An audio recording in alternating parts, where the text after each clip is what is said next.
Et salut à tous, c'est YoungJ, bienvenue sur ma chaîne YouTube, j'espère que vous allez bien, moi ça va nickel. Aujourd'hui on se retrouve pour le deck Profile Witchcraft. Vous avez été pas mal à me le demander justement et bien dans les commentaires, enfin pas dans les commentaires mais en message privé.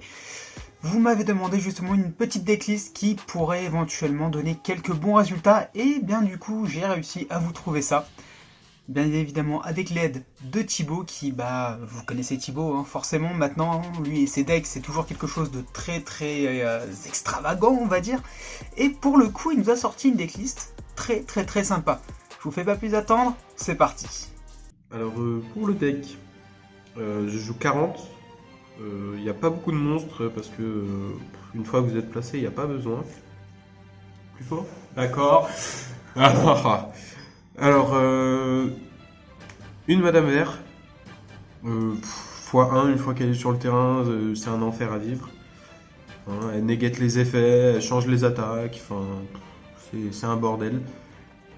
Sa copine Aruru, qui est arrivée il n'y a pas si longtemps. Les deux ensemble, c'est quasiment invivable. Elle se spé quand vous attaquez un magicien ou quand vous le ciblez avec un effet, renvoie un en main. Elle peut renvoyer une magie de votre cimetière à la main. Les stand-by adverses, c'est retourne à votre main. Genre. En général, les adversaires aiment pas trop ça. Hop. Et du coup, une Dimonti, elle est là, c'est celle qui est là pour taper. Vous pouvez discard 1 pour péter 1. Et tant qu'elle est là, il peut pas cibler les autres magiciens avec les effets de cartes. Donc c'est une petite protection. C'est elle qui justement en général file les dégâts. Madame Vert est 90% du temps en défense. Hein. C'est pas fait pour. Alors, 3 Shemitah, parce qu'à mon sens c'est la meilleure des petites. Alors ce que j'appelle les petites, hein, c'est la niveau 2, 3 et 4. Pour moi, c'est la meilleure parce qu'elle va vous faire foolish une magie. Donc, vous faites son effet, vous invoquez Madame Vert. Effet au cimetière, vous faites un foolish d'une magie et fin du tour, vous la récupérez. C'est simple et vous allez chercher ce que vous voulez en fait. Alors, toujours dans les petites, de Pitor. Donc, toutes les petites ont le même effet hein, de se sacrifier, vous défaussez une magie, vous invoquez un du deck. Et elle, son deuxième effet, c'est que vous la bannissez, vous pochez 1 et vous devez discard une carte artisane sorcière. Si jamais vous pouvez pas, il faut bannir toute votre main. Donc en général, mieux vaut la faire elle quand il vous reste une magie en main. Au moins vous êtes sûr de pouvoir payer votre cost et de toute façon vos magies vous allez les récupérer. Et poterie. Alors poterie en x1. Parce que son effet au cimetière est très situationnel. Ça peut vous sortir des games quand vous êtes assez avancé. Mais en soi, au début de partie, elle sert à rien. À rien du tout. Alors, en gros, quand elle est au cimetière, enfin les trois se bannent. Donc vous la mettez en zone ban. Vous récupérez, faut plus avoir de main, et vous récupérez une magie à votre main. Donc vraiment, ça arrive en fin de partie. Quoi. Alors pour l'archétype Witchcraft, il n'y a que ça. Ensuite, je joue 2 H. H parce que H, quoi. C'est fort, ça permet à mon adversaire. Déjà, Madame Vert bloque le terrain, si H est là en plus, ça fait un peu chier. Donc 3 Kaiju. Alors pourquoi 3 Kaiju 3 Kaiju parce que ça me permet de nettoyer les boards, par exemple quand je go second. Par exemple contre Thunder, il met juste un colosse parce qu'il a une mauvaise main, il fait fin de tour. Je fais ça et je peux faire mes trucs tranquillement. Et ça, je sais qu'il passera jamais Madame Vert. Et 3 Kaiju, donc 2 Gameciel, 1 Dogoran, parce que je joue 2 interruptions de Kaiju qui me permettent justement de raser les boards, de faire ce que je veux et de pouvoir jouer très librement. Donc c'est tout pour les monstres. Ensuite, en magie, je joue 3 créations. Magie d'archétype, tuto n'importe quel witchcraft, extrêmement fort. Toutes les magies ont un effet commun. À la fin du tour, si vous ne les avez pas utilisées pour leurs effets, mais que vous les avez utilisées comme cost, Donc par exemple Madame Vert qui demande de discard une magie. Fin du tour, vous les récupérez en main. Sauf les magies continues qui elles se remettent sur le terrain directement. Donc en général c'est assez pratique. Vous avez rarement un gros cimetière, vous avez souvent une main avec 5, 6, 7 magies en main. C'est assez fort avec Madame Vert, donc c'est correct. De vacances, c'est le Monster Reborn. C'est tout, il fait que ça, genre. C'est assez fort comme ça, je trouve. Alors, 2 draperies. Pourquoi 2 draperies? Alors, draperie renvoie les cartes en zone magie piège. Non, renvoie les magies pièges de votre adversaire à la main, selon le nombre d'artisans sorcières que vous avez vous sur le terrain. Vous en avez 2, vous pouvez renvoyer 2. Et j'en jouais qu'un au début, j'en ai rentré un deuxième, parce que souvent je me suis rendu compte que je la jouais, je la récupérais, et quand je la jouais, le mec me faisait cyclone et je me faisais bloquer avec certaines magies, genre des ordres impériales ou des trucs comme ça qui m'embêtent au début de la game en tout cas. Donc j'en ai rentré un deuxième pour virer ce genre de conneries assez vite. Alors, une allée. Ça, c'est... la carte du deck. C'est ce qui vous fait gagner 90% du temps. Parce que tant qu'elle est là, toutes les artisanes sorcières sont protégées une fois de la destruction. Que ça soit au combat, par effet de carte, tout ce que vous voulez, ça passe pas. Une fois. Mais c'est une fois chacune. C'est-à-dire j'en ai 4, elles sont toutes protégées une fois. C'est pas une fois et après je peux faire ce que je veux. Non, non, c'est une fois chacune. Quand vous mettez ça avec Madame Vert, si vous arrivez bien à gérer, il a pas d'effet et en plus je peux pas taper. Donc ça va assez vite. Et ah oui, les magies continues, elles ont un effet propre à elles-mêmes.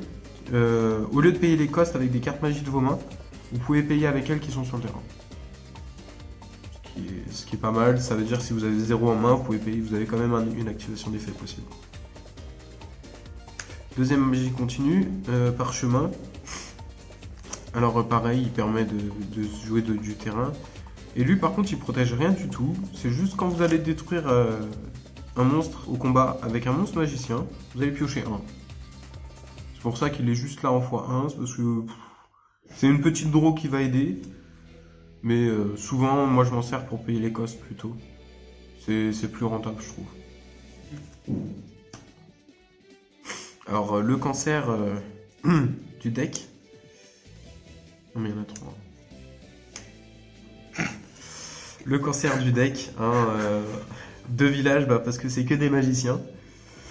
Et la mine. La mine est arrivée il n'y a pas très longtemps. Parce que je me suis rendu compte que si j'avais une mauvaise main. Et que par exemple j'avais que Terra en main, je mettais mine, j'attendais 3-4 tours. En général, ça me permet de temporiser un peu. Ouais, pas qu'un peu d'ailleurs. Pas qu'un peu, mais il y a des outs quoi, c'est ça qui est... Mais ça me permet au moins de temporiser un tour ou de lui faire cramer des ressources pour gérer ce truc là. Et ça quand c'est là avec Madame Vert, bonne chance. Bonne chance, hein, surtout tout ce qui est SS, ce qui joue beaucoup de magie. Vous avez besoin de vos magies, moi j'ai que des magiciens, donc très peu de chances que ça me gêne. Alors la draw du deck, alors elle est utile, elle vous fait draw 2, enfin... Après, je m'en méfie souvent parce que dans le main deck je joue également 2 super polis. Le cost de super poli est pas gênant, discard d'une magie, on s'en fout, clairement. Après, je me méfie des deux, puisque si je fais ça et que j'ai plus de target, super poli entre guillemets, je l'ai sur les bras. Après, je peux m'en servir pour payer mes costs, mais bon, c'est dommage de gâcher une super poli pour ça, quoi. Et pareil dans l'autre sens, si j'ai besoin vraiment de mes super polis, ça je m'en sers pour payer mes costs. C'est toujours une magie au cimetière, c'est utile. Après, est-ce que tu aurais, pour les personnes qui n'auraient pas le pot d'extravagance, est-ce que tu aurais des cartes qui pourraient justement la remplacer en fait tout simplement? Cartes qui pourraient remplacer vos extravagances, on peut essayer de jouer des transactions des ténèbres. Le souci, c'est que transaction fait que draw 1 et vous allez discard une carte en plus. Donc si vous, en soi, on peut jeter une magie, c'est pas le problème. Mais si vous faites une pioche et que vous piochez une magie ou vous piochez pas de monstre, c'est un peu triste quoi. Alors que ça fait piocher 2, vous perdez aucune ressource. Donc en soi, il y a pas mal de targets à Super Police, ça se joue ensemble. Mais souvent quand j'ai des match-up où je sais que j'ai besoin surtout de Super Poli, et ben je sors les pots d'extra et je side avec ça en fait. Ça permet d'équilibrer. Mais du coup, même pot de dualité ou autre, vaut mieux... En fait, pot de dualité, étant donné que toutes les petites se sacrifient avec une magie pour invoquer spé, si vous faites dualité, c'est perdu. Parce que vous pouvez pas spé. Ce qui est embêtant. Ok. Alors, 2 call-by. Parce que vous prenez H, vous n'êtes pas très très bien. Clairement, H vous pénalise lourdement. Vous avez ça, vous êtes tranquille. On n'en parle plus. Alors ça, c'est justement notre ami Wangji qui m'a fait penser à ça. Brique toute bête, hein, vous ouvrez, vous avez 5 magies en main. Vous faites ça, vous repiochez 4. Il suffit que vous ayez un monstre et potentiellement vous allez récupérer 4. Parce que si vous avez discard 4 magie artisane sorcière, fin du tour vous les récupérez. Donc ça peut permettre de débrouiller, c'est une magie au cimetière. Et en soi, le fait qu'il y ait beaucoup de magies qui vont au cimetière et qu'on ne puisse pas récupérer, parce qu'on peut récupérer que les magies witchcraft, c'est pas gênant. Parce que vous avez ça, chef-d'œuvre. Donc chef-d'œuvre, il dit, vous l'activez, vous ciblez une magie dans l'un des 2 cimetières, vous pouvez prendre dans le vôtre, dans celui de votre adversaire, c'est pas un souci. Et vous ajoutez une copie de votre deck à la main. Donc, par exemple, vous ciblez un call dans le cimetière adverse, vous en récupérez un à votre main. Vous ciblez une super poli, vous en récupérez une. Ça vous permet d'aller chercher ce que vous voulez. Donc moi typiquement je m'en sers pour aller chercher les calls, les super polis, les pots d'extravagance, les terraformations. Ça accélère un peu le jeu. Et effet quand elle est au cimetière, du coup, pas le tour où vous l'avez envoyé, le tour d'après, vous pouvez la bannir avec autant de magie que vous voulez. Et vous invoquez une artisane sorcière du niveau égal au nombre de magies que vous avez banni. C'est pour ça que tout ce qui est destruction de main, super poli, call, des trucs que moi je peux pas recycler, je m'en sers.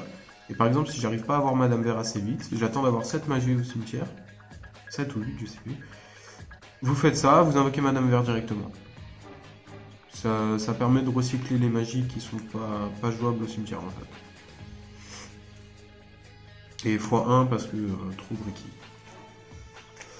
Alors, cancer numéro 2 quand tout est installé, summon limit. Moi j'ai pas forcément besoin d'avoir 50 invocations.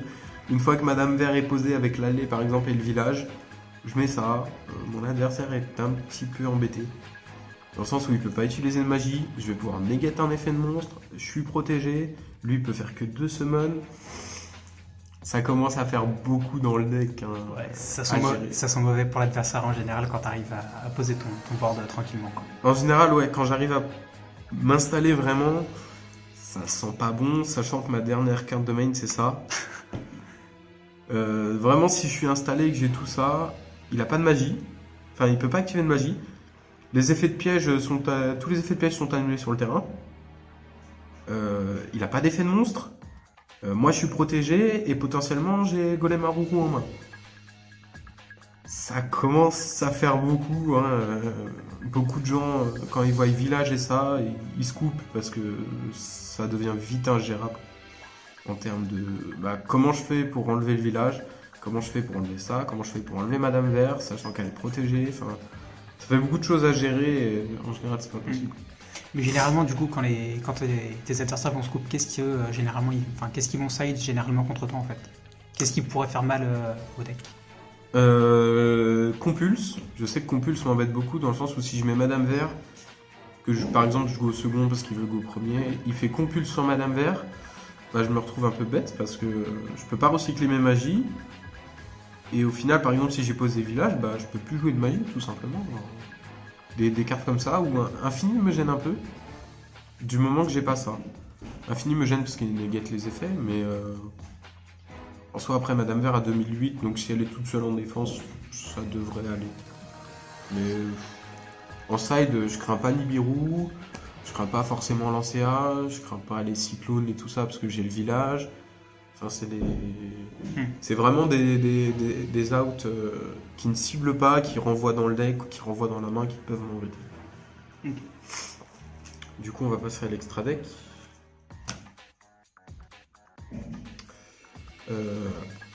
Alors, extra deck.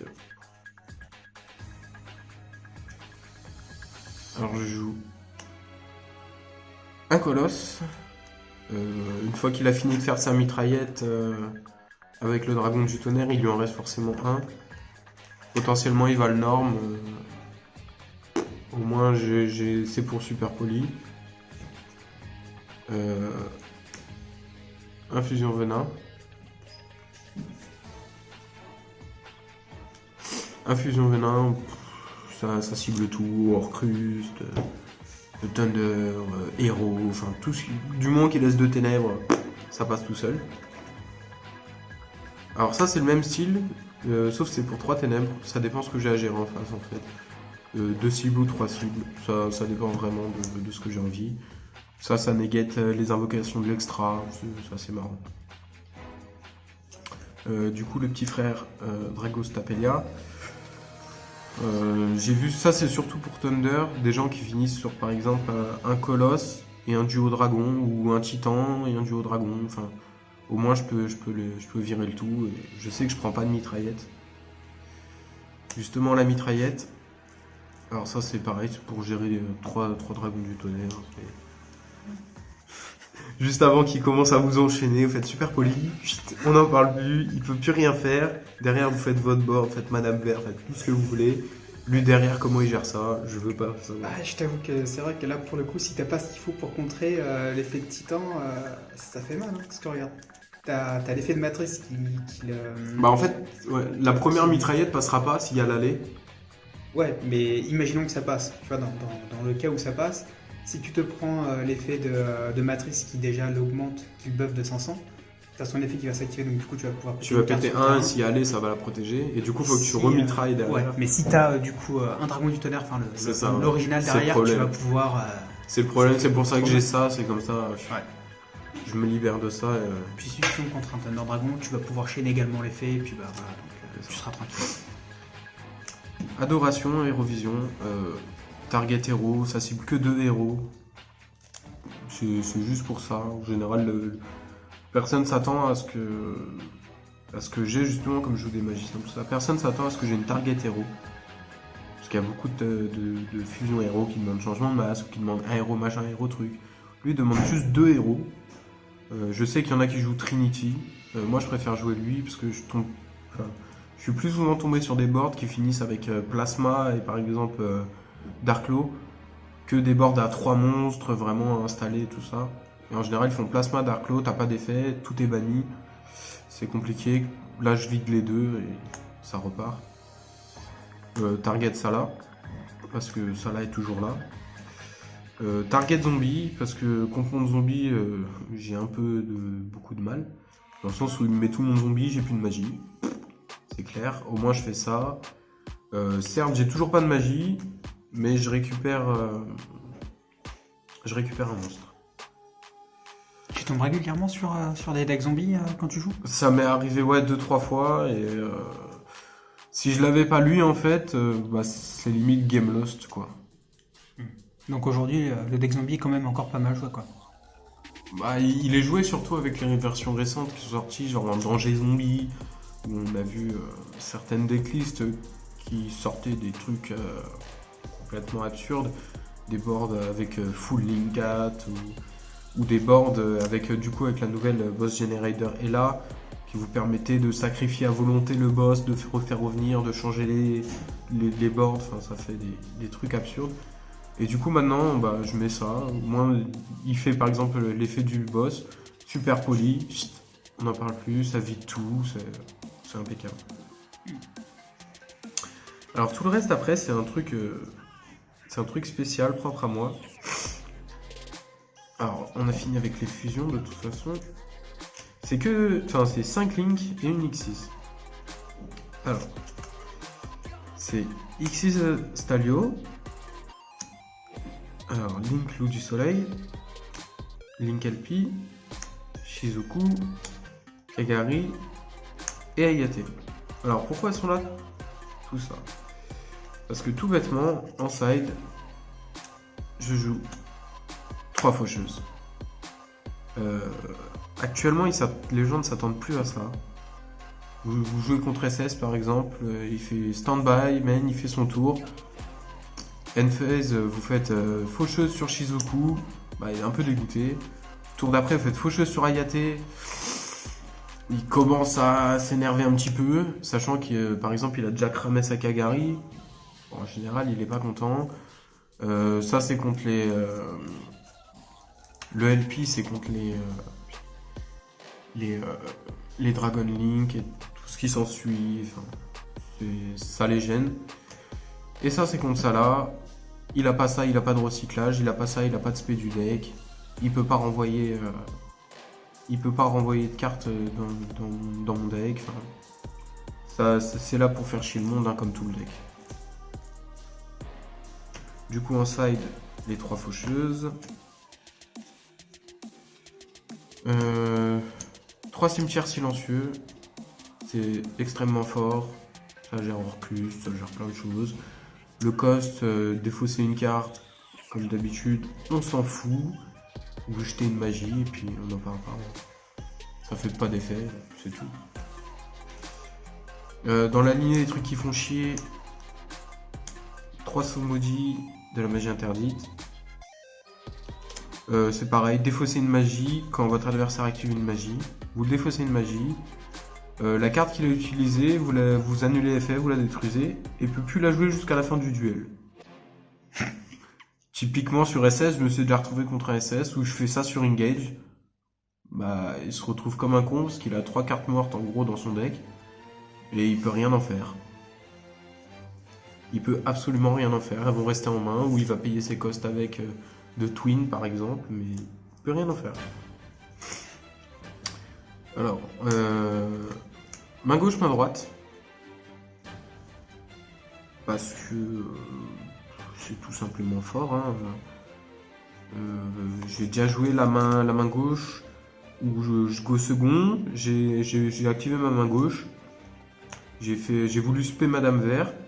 Il a voulu faire Solemn Judgment. Bah, c'est bien. Alors, je suis content pour toi. L'effet il est annulé. Enfin, typiquement, c'est des cartes où les gens savent que ça compte que pour une fois, mais ils se doutent pas que c'est la première activation en fait. Même s'il fait une chaîne derrière, c'est la première activation qui va sauter. Donc ça se joue avec le village. Hein, si j'ai pas le village, j'ai ça en général. Moi, ça me gêne pas, je paye mes costs avec. Mes cartes, elles s'activent au cimetière. Ça enlève pas l'effet. Payer 700 points de vie, c'est pas un souci. Donc, en général, la game va se calmer très vite. Et la dernière, petite spéciale. 3 pots de vin. Ça négate à peu près tout. Genre, justement, les Judgment, les Strikes, les Dark Ruler No More, les trucs qui peuvent vous faire chier en début de game. Contre Thunder sur leur fusion. Ça peut être marrant. Genre, c'est sympa à jouer. Après, ça lui donne une carte, mais bon, est-ce que c'est vraiment grave? Vous arrêtez un bon truc et c'est bon, ça fait la game. Ok. Voilà, du coup, bah c'est tout. Truc à changer, bah nouveau support bientôt, hein, la niveau 1 qui va rentrer dans le deck, absolument abusé. Dans le sens où vous faites comme les autres, vous invoquez. Et une fois qu'elle est au cimetière, vous la bannissez avec une magie, vous faites l'effet de la magie. C'est totalement abusé. Comme si vous mettiez Engage au cimetière, bannissez Engage avec une raie et vous faisiez l'effet d'Engage. Genre c'est complètement absurde. Ok. Et du coup, là, on partira plus sur une base budget ou au niveau du prix pour le deck, du coup? En gros, à part les pots, 90% va pas vous coûter très cher. Ce qui va vous coûter assez cher, c'est l'allée. Je crois qu'elle est à 7-8 euros pièce. Vous la jouez qu'en font un, donc ça va. Les créations, c'est un gros problème. Elles sont entre 15 et 25 euros pièce selon la période. Madame Vert qui est aussi vers les 7-8 euros pièce. Aruru qui est pas très cher. Enfin, sinon ça va. Le reste ça va, mais c'est vraiment ces cartes-là qui cotent un petit peu. Ça peut vous pénaliser un peu, mais en soi le deck est jouable sans, mais c'est mieux avec. C'est plus marrant, on va dire. Après, dans l'extra, tout ça, il n'y a rien qui a vraiment de la valeur. Hein. C'est vraiment des staples. À part peut-être le dragon venin, parce que bon,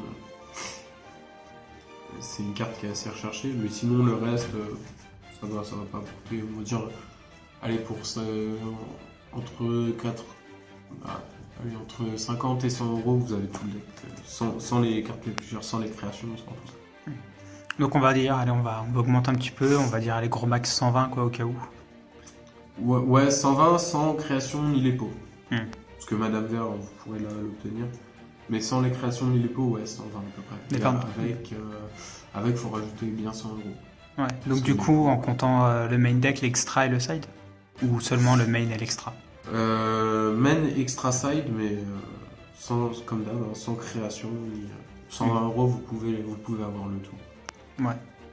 Au niveau de tes match-ups, du coup, qu'est-ce que ça donne? Quels sont les decks contre lesquels tu rencontres des problèmes, les decks où justement bah, tu vas quasiment n'avoir aucun problème en fait? J'ai un très bon match-up SCS grâce au village, grâce à Order. Orcus me gêne un peu. Parce que Ding arrive, renvoie n'importe quoi. Enfin, si j'ai déjà cramé ma cartouche de Madame Vert, je peux pas annuler son effet. S'il a Crescendo posé, il faut que je me méfie aussi de Crescendo. Orcus c'est un peu compliqué. Trou Draco c'est compliqué. Oui et non.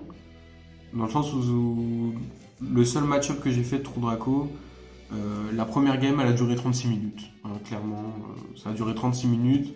Dans le sens où moi j'avais bloqué le jeu. Et lui il n'arrivait pas à s'en sortir en fait. J'avais Madame Vert, village. J'avais quoi? J'avais Décret Royal. J'avais une super poly de 7 au cas où, même si j'avais pas de target. Mais ça lui faisait une paire en plus. J'avais un pot de vin. Enfin, j'étais assez bien installé. Et j'avais 5 magies en main. Ça veut dire dès qu'il essayait de taper, bah, je lui révélais 5 magies. Madame Vert a gagné 5000 de défense. Enfin, c'est le seul match-up que j'ai fait Trou Draco. Thunder, honnêtement, pas grand chose à craindre si vous le laissez pas faire trop de conneries. Salah c'est du 50-50. Dans le sens où si vous avez une bonne main, c'est gagné. Si vous avez une main moyenne, ça va être tendu. Ça va falloir faire le bon choix. Bon. Puis après, tout ce qui est fun et tout ça, ça se gère assez facilement. Ok. Bah écoute, merci en tout cas pour ton deck profile. Ouais. Puis bah à la Encore prochaine. Des trucs bizarres hein, comme Ouais. ça. Oui, bah ça de toute façon toi et tes decks on a l'habitude hein, maintenant. Ouais, bah ouais. Mais c'est marrant à jouer. Faut pas jouer méta, les gars. Faut jouer bizarre et vous mettez des grosses raclées au méta et c'est marrant. Bon bah encore une fois hein, merci et puis bah à la prochaine hein. Ouais, la prochaine ça marche.